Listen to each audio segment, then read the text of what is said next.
Hola familia, una vez más estamos aquí para compartir acerca de la palabra de Dios. Yo soy el Padre Samuel Meléndez Gutiérrez y un gusto estar contigo. Estamos en el día número 145 de la lectura de la palabra de Dios. En este día vamos a ver el primer libro de los Reyes, capítulo 3, del segundo libro de las Crónicas, capítulo 4 al 5 y el Salmo 64. Vamos a preparar nuestra Sagrada Escritura para continuar la lectura de la palabra de Dios. También vamos a preparar nuestro corazón. En el nombre del Padre, y del Hijo, y del Espíritu Santo. Amén. Del primer libro de los Reyes, capítulo 3. Matrimonio de Salomón. Salomón se emparentó con el faraón de Egipto al tomar una de las hijas que como esposa. La llevaron a la ciudad de David mientras acababa de construir su palacio, el templo del Señor y la muralla de Jerusalén. Salomón pide sabiduría para gobernar. El pueblo ofrecía sacrificios en los altosanos, porque aún no se había edificado un templo en honor del Señor. Salomón amaba al Señor, siguiendo las normas de su padre David, pero también él sacrificaba y quemaba incienso en los altosanos. El rey fue a sacrificar a Jobaón, el altozano más importante, y ofreció 1000 víctimas en holocausto sobre aquel altar. Ahí el Señor se le apareció en sueños durante la noche y le dijo: «Pídeme lo que quieras, y yo te lo daré». Salomón respondió: «Tú favoreciste mucho a mi padre, David, tu siervo, porque camino en tu presencia con fidelidad y justicia y rectitud de corazón. Y le has conservado tu favor dándole un hijo que siente en su trono, como hoy sucede. Ahora, Señor Dios mío, tú me has hecho rey a mí, tu siervo, como ser de mi padre David. Pero yo soy muy joven y no sé cómo gobernar. Tu siervo está en medio del pueblo que tú has elegido, un pueblo numeroso que no se puede contar y cuya multitud es incalculable. Da pues a tu siervo un corazón sabio para gobernar a tu pueblo, y puedes discernir entre lo bueno y lo malo, porque ¿quién sino podría gobernar un pueblo tan grande?». Agradó mucho al Señor esta petición de Salomón y le dijo: «Ya que me has pedido esto, y no una larga vida, ni riqueza, ni muerte entre tus enemigos, sino sabiduría para gobernar con justicia, te concederé lo que me has pedido. Te doy un corazón sabio y prudente, como no he vivido antes de ti, ni la habrá después. Pero además te añado lo que no has pedido, riqueza y gloria en tal grado que no habrá en tus días rey alguno como tú. Si caminas por mis sendas y guardas mis preceptos y mandamientos, como hizo tu padre David, te daré una larga vida». Salomón se despertó y vio que había sido un sueño. Regresó a Jerusalén y se presentó ante el arca de la alianza del Señor. Ofreció holocaustos y sacrificios de comunión y dio un banquete a todos sus servidores. Un ejemplo de sabiduría. Por entonces se presentaron al rey 2 prostitutas. Una de ellas le dijo: «Con tu permiso, señor mío, esta mujer y yo vivimos en la misma casa. Yo di a luz en la casa. A los 3 días di a luz también ella. Estaban juntas y no había nadie más en la casa. Una noche murió el hijo de esta mujer, aplastado por ella misma. Entonces ella se levantó a medianoche, tomó a mi hijo de mi lado, mientras tu sierva dormía, y lo acostó en su regazo. A su hijo lo muerto lo acostó en el mío. Cuando de madrugada se levantó para amamantar a mi hijo, lo encontró muerto. Pero examinándolo atentamente a la luz del día, vi que no era mi hijo y que yo había dado luz». La otra respondió: «No es verdad, mi hijo es el vivo y el tuyo es el muerto». Pero la primera decía: «No, tu hijo es el muerto y el mío es el vivo». Así discutían delante del rey. Entonces el rey se pronunció así: «La una dice: mi hijo es el vivo y el tuyo es el muerto. La otra: no, tu hijo es el muerto y el mío es el vivo». Ordenó: «Tráiganme una espada». Trajeron una espada al rey y el rey mandó: «Parten en 2 al niño vivo y den la mitad a cada uno». Entonces la madre del niño vivo, conmovida íntimamente por su hijo, suplicó: «Por favor, Señor, dale a ella el niño vivo, pues ningún motivo lo mates». La otra en cambio decía: «Que no sea así ni para ti ni para mí, que lo partan». Entonces el rey sentenció: «Entréguele a la primera el niño vivo, no lo maten, ella es su madre». Todo Israel se enteró de la sentencia del rey y respetaron al rey, viendo que había en él una sabiduría divina para administrar justicia. Palabra de Dios. Te alabamos, Señor. Hemos escuchado ya el inicio del reinado de Salomón, donde pues él pide la sabiduría para gobernar.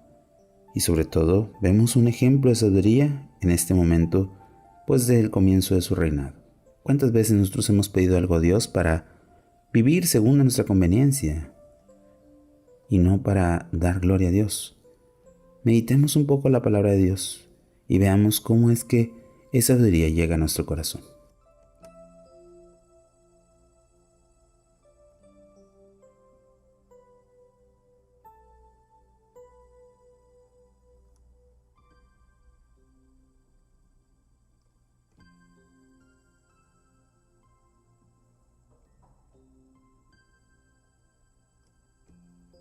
Habiendo meditado el libro de los Reyes, pasemos ahora al libro de las Crónicas. Del segundo libro de las Crónicas, capítulo 4. El altar y la pila de bronce. Hizo un altar de bronce de 10 metros de largo por 10 de ancho y 5 de alto. Hizo también un depósito circular de bronce de 5 metros de diámetro, 5 de alto y unos 16 de circunferencia. Bajo el borde hacía todo alrededor imágenes de toro, 10 cada medio metro. Estos bajorrelieves eran 2 hileras, habían sido fundidos a la vez que el depósito. Dicho depósito descansaba sobre 12 toros. 3 de ellos miraban al norte, 3 al oeste, 3 al sur y 3 al este. Sobre ellos se apoyaba el depósito que daba hacia adentro del parte trasera de los toros. El grosor del depósito era de una palmo y su borde era como el de una capa a manera de flor de loto. Cabían unos 135,000 litros. Hizo 10 pilas y puso 5 a la derecha y 5 a la izquierda. Así se lavaba y purificaba todo lo que se utilizaba para los holocaustos, mientras que los sacerdotes lavaban el depósito de bronce. Hizo también, según el modelo prescrito, 10 candelabros de oro y los colocó en el templo, 5 a la derecha y 5 a la izquierda. Fabricó 10 mesas y lo colocó en el templo, 5 a la derecha y 5 a la izquierda. Hizo además cintas de oro. Construyó en el atrio de los sacerdotes la gran explanada con puertas a la que recubrió de bronce. Colocó el depósito de bronce al lado derecho del edificio y el sureste. Hirán hizo los candeleros, palas y aspersor. Así también tocó la obra que le encargó el rey Salomón para el templo de Dios, y las 2 columnas, las esferas por las 2 capiteles de encima de las columnas, las 2 rejillas para cubrir las 2 esferas de las capiteles, las 400 granadas para las 2 rejillas, 2 series de granadas para cada una, las 10 bases y las 10 pilas que iban sobre ella, el depósito de bronce, sobre había uno, y los 12 toros que estaban debajo de él, los candelabros, las palas y los tenedores. Todos estos utensilios que Hirán hizo al rey como destino al templo del Señor eran de bronce pulido. Fueron fundidos por el orden del rey en molde de arcilla en la región del Jordán, entre Sucot y Sereda. Salomón hizo estos objetos en tal cantidad que no se podía calcular el peso del bronce. Salomón hizo también todos los demás utensilios para el templo de Dios, el altar de oro, la mesa sobre la que se ponían los panes de la ofrenda, los candelabros con sus lámparas para lucir delante del lugar santísimo según estaba prescrito, todo el oro puro, los floreros, las lamparillas y los despabiladeras de oro puro, los cuchillos, aspersorios, incensarios y cucharillas, todo los oro puro. La puerta del aposento interior del lugar santísimo y el lugar del santo eran también de oro. Capítulo 5. Traslado del arca. Cuando el rey Salomón terminó la obra realizada en el templo del Señor, llevó todos los objetos que su padre David había consagrado: la plata, el oro, los utensilios, el depósito del tesoro del templo de Dios. Entonces Salomón convocó en Jerusalén a los ancianos de Israel y todos los jefes del tribu y la familia de los israelitas para traer el arca de la alianza del Señor desde la ciudad de David, es decir, Sión. Todos los israelitas se reunieron en torno al rey Salomón y el mes séptimo el motivo de la fiesta. Cuando llegaron los ancianos de Israel y los levitas, cargaron el arca y lo subieron junto en la tienda del encuentro y todos los utensilios sagrados que habían hecho. Lo subieron los sacerdotes de Leví, el rey Salomón y toda la asamblea de Israel en él. Inmolaron ante él el arca ovejas, toros en gran cantidad. Los sacerdotes dejaron el arca de la alianza del Señor en su lugar, en la camarín del templo, es decir, el lugar santísimo bajo las alas de los querubines. Los querubines tenían las alas extendidas sobre el lugar donde se encontraba el arca, cubrían el arca y sus varas. Estas eran tan largas que podían ver las puntas del lugar santo, que es frente al lugar santísimo, pero no desde fuera. Ahí están hasta hoy. En el arca no había más que 2 tablas de piedra depositadas ahí por Moisés en Horeb, cuando el Señor hizo la alianza con los israelitas a su salida de Egipto. Cuando los sacerdotes salían del lugar santo, todos los sacerdotes presentes se habían purificado sin tener en cuenta el turno correspondiente.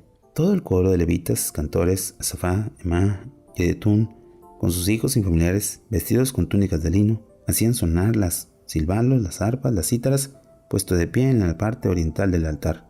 Entonces los trompeteros y los cantores juntos se pusieron a alabar alabanza al unísono al Señor. Y cuando el son de la trompeta, silbalos y demás instrumentos musicales alaban al Señor porque es bueno, porque es eterno su amor, una nube llena del templo del Señor, de modo que los sacerdotes no podían oficiar a causa de la nube, porque la gloria de Dios llenaba el templo de Dios.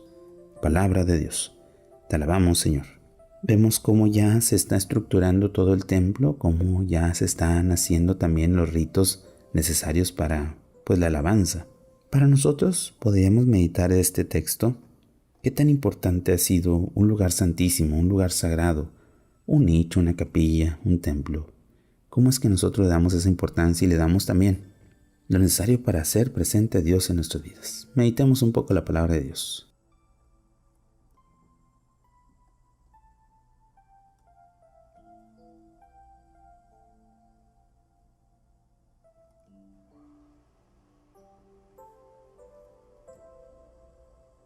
Habiendo meditado el libro de las Crónicas, pasemos ahora al Salmo. Salmo 64. Señor, protege mi vida del enemigo. Al maestro de coro, Salmo a David. Oh Dios, escucha mis lamentos. Protege mi vida del terrible enemigo. Escóndeme en la conspiración de los malvados, de la turba de los malhechores, que afinan sus lenguas como espada y disparan con flechas palabras envenenadas, para herir escondidas al inocente, para herirlo del improviso y sin correr riesgos.